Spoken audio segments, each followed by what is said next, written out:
Greetings out there in YouTube land. This is Morris Man, and as always, I thank you guys for coming to my channel. Today I thought I would post a video that could be pretty helpful for you guys that are just starting out, and the importance of, if you're going to do it, take it all away. You know, don't be a dabbler, or I don't know what I'm playing, but I'm playing and I haven't paid anybody to teach me, so I'm sitting here watching YouTube and just trying to gather all types of information, and I don't know if it's in the right order, which usually it isn't, you know, but you're trying to do it by yourself. So this video is kind of like the reason why you shouldn't do it all by yourself. Because I told you guys, when it comes to certain groups or certain artists, you better have the sheet music. You know, you're not going to pick up Earth, Wind, and Fire stuff solely by ear.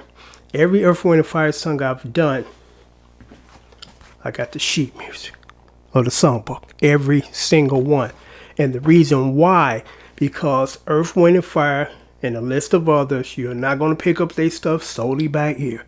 You might get a chord or two right, but you know, you're not going to be 100%. You're not even going to be 90%. And artists like Stevie Wonder, Steely Dan, Anita Baker, Luther Vandross, Earth, Wind, and Fire, and a few others. You better have the sheet music, or you're going to be kind of winging it. You know, sometimes you can wing it and get away with it because I got a pretty good ear. And the reason why I'm posting this video, because I was on my Facebook page, and sometimes people post songs or videos, YouTube videos on your page. So I seen the Earth, Wind, and Fire song called "A Song in My Heart," and because they have so many hits, so I clicked on it. I said, man, I remember that, but I haven't heard it in a long time. I said I could do that song. So I know I had the sheet music, but I wasn't thinking about that. So, you know, I could do it by myself. So I pull out the guitar, I'm listening, and I wrote it out, finished it, and it worked, you know. But then I said, you know what, I got the sheet music, so let me see if I'm close. I wasn't even close. I wasn't close at all. And that's one reason why, if you're going to do this, do it right. Be able to read. Because if you can read, you can actually get the actual accurate chords instead of, you can't read, you're kind of playing it by ear, and it sounds like it. Because what I wrote down before I pull out the songbook was, I could get away with it, quote unquote, but it wasn't what was listed in the songbook. You know, so I went and got the songbook, and I looked at the song. I said, man, I wasn't even close. Because I'm just going to give you a quick visual if I can. If not, I'm just going to tell you. Because you know what musicians do is, when we get to sheet music, we chart it out. You know, we write it out. We don't sit there and play through that book. Because for one thing, physically, the book won't stay open. You know, but what I started off with, and I don't know if you can see this, I broke it up into sections. And it's the first part. And then there's like this change, and then there's this intro. And what's interesting about sheet music, for the most part, songbooks, in most cases, not all, it's like they don't even put the intro music or intro chords in the book. They go straight from the verse, and it's like, whoa, what happened to this? You know, so sometimes you got to figure that out by yourself. But more comprehensive sheet music will give you everything. But the standard sheet music, for some reason, and I see this a whole lot, they just omit the intro, you know, and sometimes the intro the chords are different from the verse and the chorus, you know, and sometimes it's not. So what I did was, there were like two parts. This first part, then there's this change, and then in the change, it changes keys just one step down, and then it goes back to the change, the regular change in the key that's in. And what I came up with is the intro chords was C sus4 to C7, then B flat sus4 to B7. That's what I was doing in the verses. I pull out the sheet music. This is what they're doing in the verses. They're playing C7, then a F minor 9s and slash with a B flat in the bass. You know, and when I played it from the sheet music, I said, you know, I can hear this, you know, it's right, you know, and I was wrong. And that's another thing, when you learn how to read, your ear gets better, because you can determine, yeah, I was wrong. It's still I can't tell the difference, you know.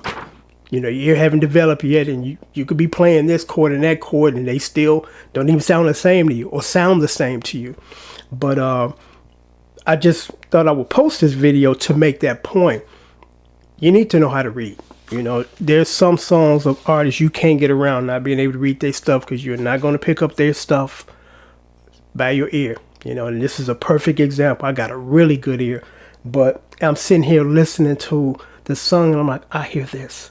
But then I pull out the sheet music, start playing from the sheet music. I'm like, no, I hear this. This is right. And also, when you pull out the sheet music and play with the sheet music, the voicings is better and right too. Because during that change, I was playing something that was close, but it was in a brighter register than the record. But when I pull out the songbook, I played it in the voicing in the position that it is on the record, and I can hear it. I landed up as opposed to I was bright and kind of down here when actually this particular chord on the song is being played in this position and this voicing. So again, I'm gonna wrap this up again. Like I told you guys, you know, if you got sheet music, play it from the sheet music. If you don't have it, try to get it, because again, Earth, Wind, and Fire stuff, you are not going to pick up their stuff solely by ear.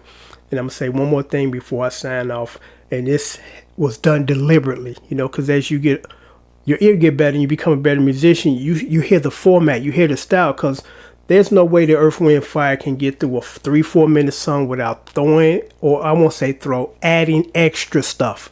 You know, because you're like, okay, I got this part down, and this should be it. That should just be, I got to just keep replaying these cycles, and I'm done.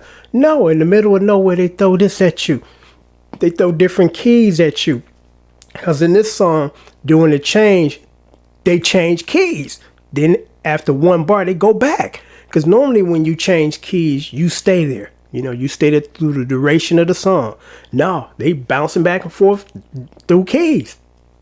And that's something I noticed that they do, something I noticed that Stevie Wonder do, you know, just to show their arrangement skills. They're not going to just give you just a straightforward 4-minute song and these are the chords and just stick to it. It's like, no, they're going to be throwing stuff at you. They're going to be moving.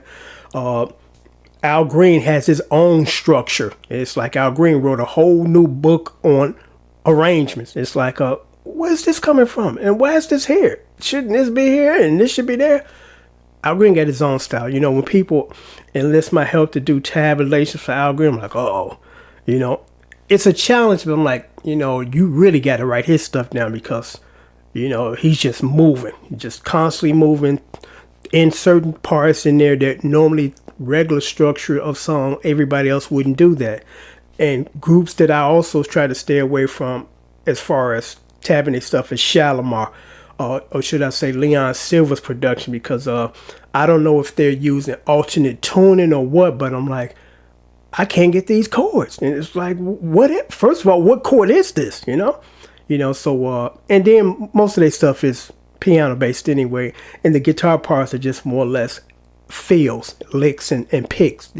They're not carrying the song. I don't think I've heard any Shalimar, or should I say Leon Silver's production, where the guitar carried the song like Chic songs, because, you know, Nile Rodgers was the leader of the band, and he was the lead and rhythm guitar player and lead guitar player. So of course you're gonna hear the guitar carrying the tune, but Shalimar stuff never carried the tune, you know. And like I said, I try to stay away from Shalimar tunes. I try to stay away from Switch, because Switch have their very unique voicings and arrangements, and they're great. You know, they're different. You know, they're not the run-of-the-mill standard band that does just standard arrangements. They just throw a lot of stuff at you.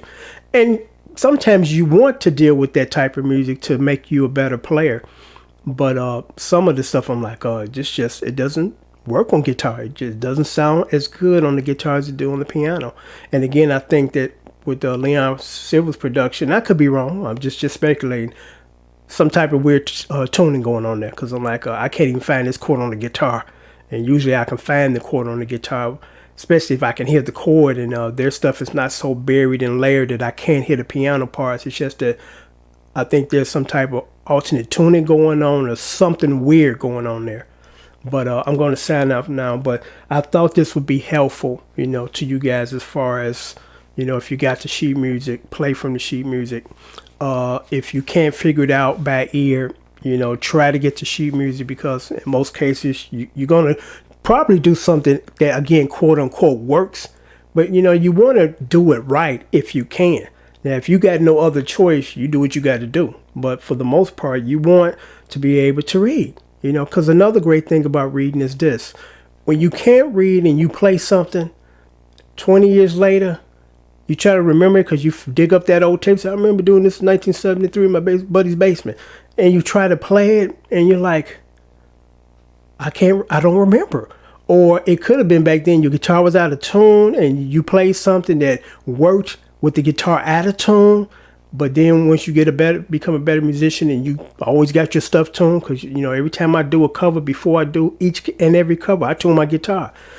So the advantage is, if you write it down, you come back to this 20 years later and pick up where you left off. It's like, okay, A major 7, then a G minor, okay, diminished, augmented, whatever. You got a record of it, and you can go right back to it as if it was just yesterday versus 20 years ago. But when you can't read and you can't write it down, you're trying to remember what you did, and you don't know what you did. It's like, I think I did this. No, that don't even sound right. I think I did this. No, that don't work neither. Oh, well. So that's the advantage of doing it and doing it right. I stress that, because again, with the internet, you got millions of guys showing you some stuff, and that's cool if you already know how to play and you just add into your repertoire or arsenal of playing. That's wonderful. But when you're a beginner and you're trying to get 25 versions or interpretations of how to do this, because no two teachers play the same, no two teachers teach the same. But you're going to enlist the help of 25 dudes, and you're trying to soak in all this information that they're giving you, and there's no sequence to it, and it's just a big ball of mess, and you're trying to sift through it and trying to figure out what here that they are trying to teach you that will work for you. That's not the way to go. I'm telling you guys, because I stress this, and forgive me if I sound like a broken record. If you heard this already, put your hands over your ears. But again, go get lessons and go pay someone. Never ask another man for something you're not willing to pay for. Because you do have some people that think, I ain't paying for nothing, I'm just going to do this by myself. And it's going to show, and it's going to sound like it, And I stress that, anything in life is worth putting effort into doing it, and doing it right the first time. Till next time, take care and thanks for watching.